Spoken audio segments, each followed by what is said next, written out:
말씀 읽는 하루에 오신 제일가족 모두를 주님의 이름으로 사랑하고 축복합니다.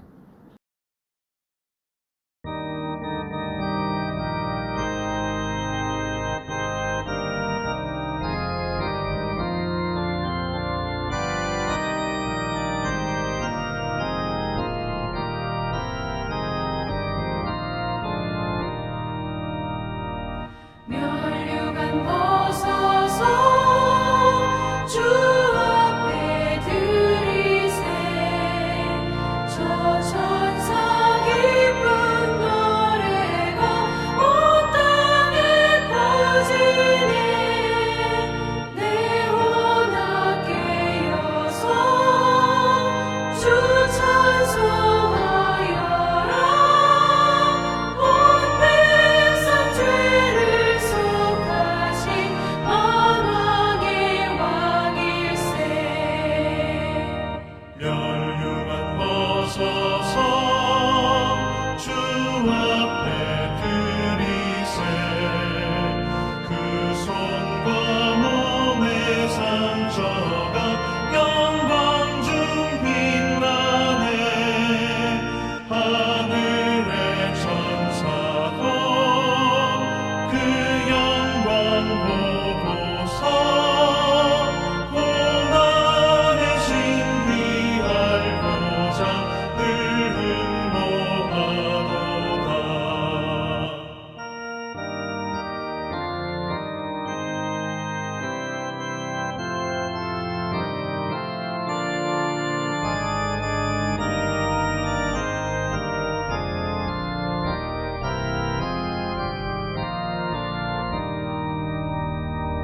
멸류관 벗어서 주 앞에 들이세 온 세상 전쟁 그치고 참평화 오겠네 주 보좌 앞에서 온 백성 엎드려 그 한량없는 영광을 늘 찬송합니다.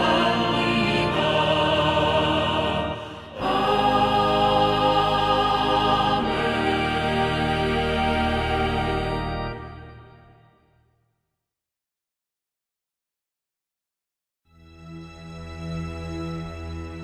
그들이 예루살렘에 가까이 가서 감람산 벳박에 이르렀을 때 예수께서 두 제자를 보내시며 너희는 맞은편 마을로 가라. 그리하면 곧 메인 나귀와 나귀 새끼가 함께 있는 것을 보리니 풀어 내게로 끌고 오라. 만일 누가 무슨 말을 하거든 주가 쓰시겠다 하라. 그리하면 즉시 보내리라. 이는 선지자를 통하여 하신 말씀을 이루려 하심이라. 시온 딸에게 이르기를 내 왕이 내게 임하나니 그는 겸손하여 나귀 곧 멍에 매는 짐승의 새끼를 탔도다 하라. 제자들이 가서 예수께서 명하신 대로 하여 나귀와 나귀 새끼를 끌고 와서 자기들의 겉옷을 그 위에 얹음에 예수께서 그 위에 타시니 무리의 대다수는 그들의 겉옷을 길에 펴고 다른 이들은 나뭇가지를 베어 길에 펴고 앞에서 가고 뒤에서 따르는 무리가 소리 높여 이르되 호산나 다윗의 자손이여 찬송하리로다.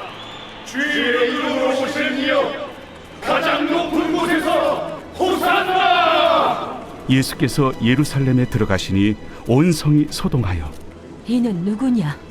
갈릴리 나사렛에서 나온 선지자 예수라.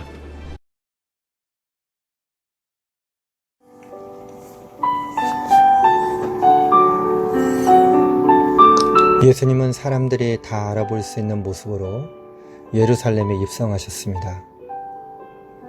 제자들은 예수님이 타실 나귀와 나귀 새끼를 끌고 와서 거기에 겉옷을 깔아드렸습니다. 나귀 새끼를 타신 예수님의 앞뒤로는 주민들이 호산나를 외치며 찬송을 불렀습니다. 이렇게 예수님이 관심과 환호 속에 예루살렘으로 들어가신 것은 어떤 의미가 있겠습니까? 첫 번째는 평화의 왕으로 오심입니다. 제자들은 나귀와 새끼 나귀를 끌고 와서 예수님이 타시도록 했습니다. 새끼 나귀와 함께 나귀까지 데리고 온 것으로 보아 아마도 새끼 나귀가 그만큼 어리고 미숙한 상태였으리라 짐작됩니다. 예수님은 이제 예루살렘을 향해 왕의 행진을 하려 하십니다. 그런데 왕의 신분에 걸맞는 화려한 마차나 말을 이용하지 않으셨습니다. 오히려 예루살렘 주민들의 기대와 달리 나귀 새끼를 타심으로써 초라하게 입성하셨습니다. 이러한 모습은 예수님이 세속적 권력으로 사람들을 억압하는 왕이 아니라 겸손하고 평화로운 왕임을 드러내신 것입니다. 예수님은 당신의 백성을 통치하시되 가장 낮은 자리에서 섬김과 사랑으로 다스리는 왕이십니다. 그래서 그분이 계신 곳에서는 세상에서 경험하지 못한 참된 평화가 나타납니다. 우리가 속한 가정과 직장, 그리고 교회 공동체가 예수님의 통치에 온전히 순종하고 있다면 그곳에는 화평이 있습니다. 그러나 공동체가 갈등과 분열로 깨져 있다면 공동체 구성원들이 과연 예수님의 다스리심에 순종하고 있는지 살펴보아야 합니다. 예수님이 예루살렘에 입성하실 때 사람들은 적극적으로 믿음을 표현했습니다. 나귀의 주인은 자신의 나귀를 내놓았고 제자들은 겉옷을 드렸으며 무리는 환호와 찬송으로 예수님의 다스리심을 기뻐했습니다. 예수님은 우리에게도 당신의 왕권에 합당한 믿음을 표현하기 원하십니다.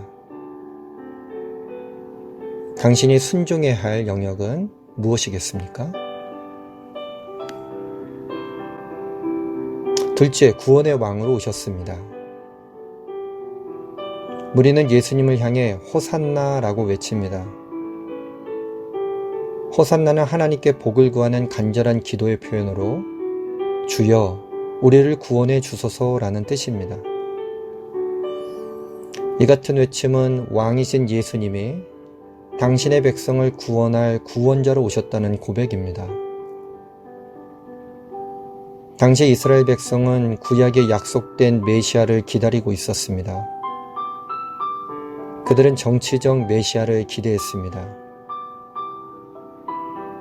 로마의 통치하에 있는 자신들을 구해내고 현실의 억압을 해결해줄 강력한 통치자를 기다린 것입니다. 그러나 예수님은 초라한 나귀 새끼를 타심으로 자신은 사람들이 기대하는 정치적 메시아로 이 땅에 오시지 않았음을 분명히 하셨습니다.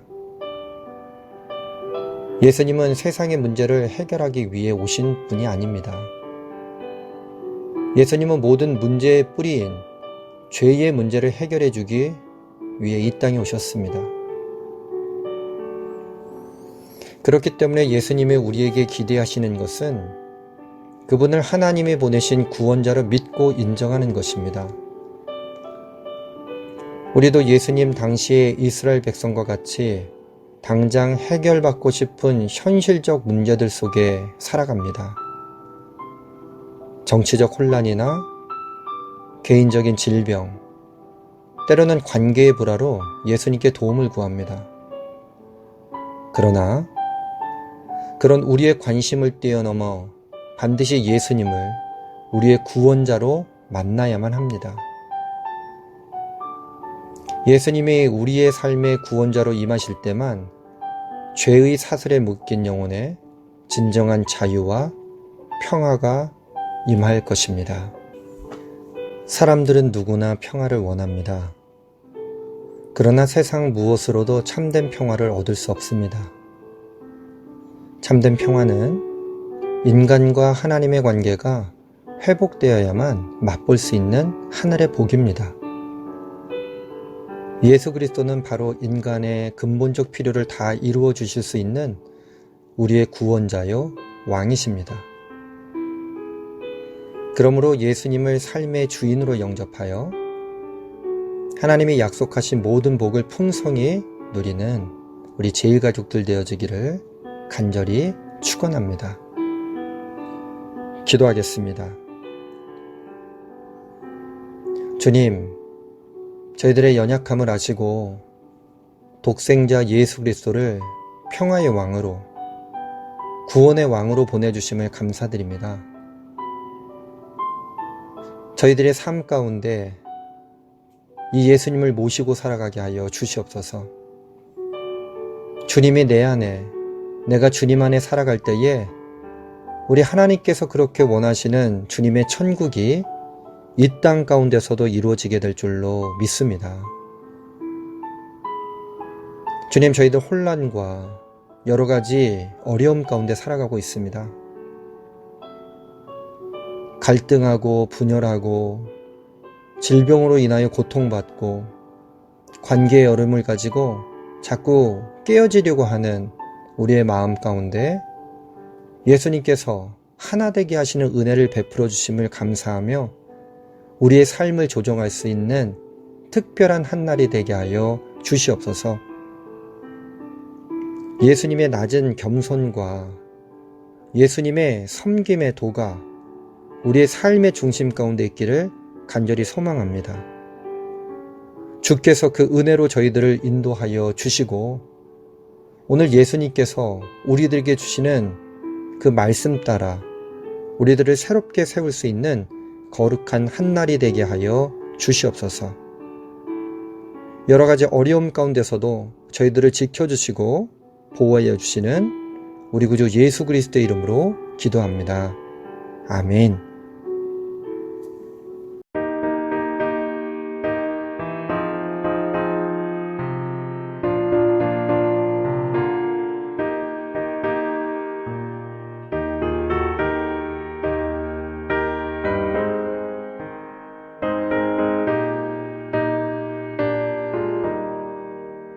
예수가 함께 계시니 시험이 오나 겁없네. 기쁨의 근원 되시는 예수를 위해 삽시다. 날마다 주를 섬기며 언제나 주를 기리며 그 사랑 안에 살면서 딴 길로 가지 맙시다. 이 세상 사는 동안에 주 이름 전파하면서 무한한 복락 주시는 예수를 위해 삽시다. 날마다 주를 섬기며 언제나 주를 기리고 그 사랑 안에 살면서 딴 길로 가지 맙시다.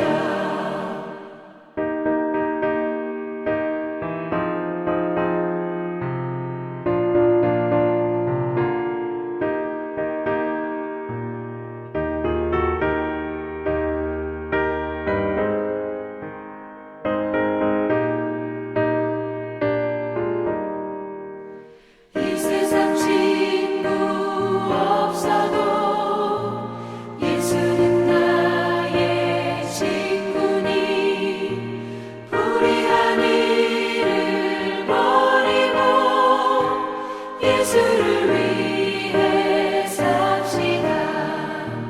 날마다 주를 섬기며 언제나 주를 기리고 그 사랑 안에 살면서 딴 길로 가지 맙시다.